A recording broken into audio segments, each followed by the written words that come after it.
حضرت حسین رضی اللہ تعالیٰ عنہ کے نام کے ساتھ لفظ امام بولا جاتا ہے، کیا یہ جائز ہے؟ کیوں جائز نہیں؟ اگر آپ کی مسجد کے پیش امام کے لیے امام کا لفظ بولنا جائز ہے تو رسول اللہ صلی اللہ علیہ وسلم کے نواسے کے لیے جائز نہیں؟ کیسی عجیب بات ہے۔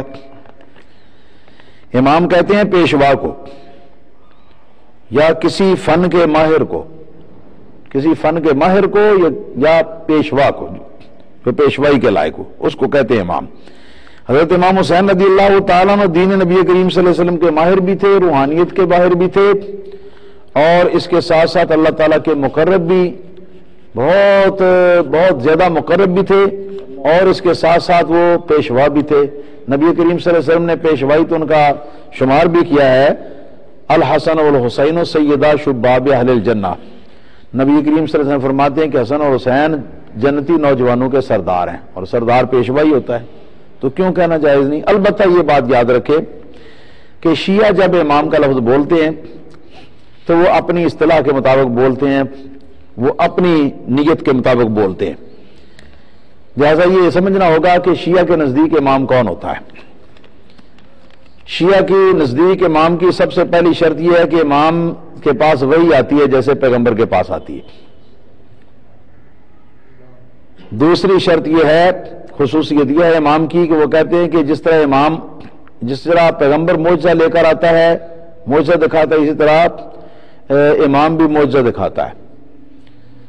تیسرے نمبر پہ جس طرح پیغمبر معصوم ہوتا ہے اس طرح امام بھی معصوم ہوتا ہے۔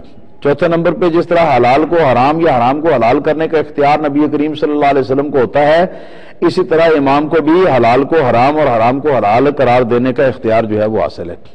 بات سمجھ میں آئی؟ اور اس طرح کی اور بہت ساری چیزیں ہیں۔ پھر وہ ان کا یہ بھی عقیدہ ہے کہ امام جو ہوتا ہے وہ سارے نبیوں سے افضل ہوتا ہے، یہ بھی ان کا عقیدہ ہے۔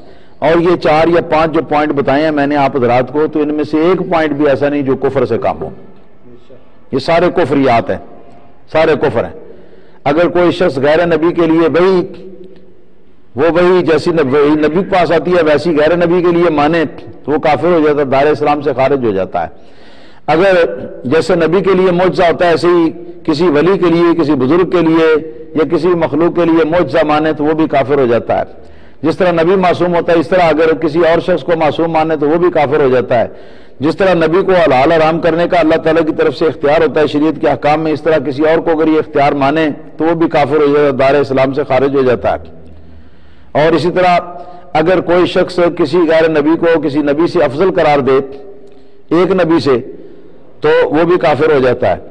لیکن یہاں تو سارے نبیوں سے، اب ظاہر دیکھو حضرت آدم علیہ السلام سے افضل قرار دیا، ایک کفر ہوا۔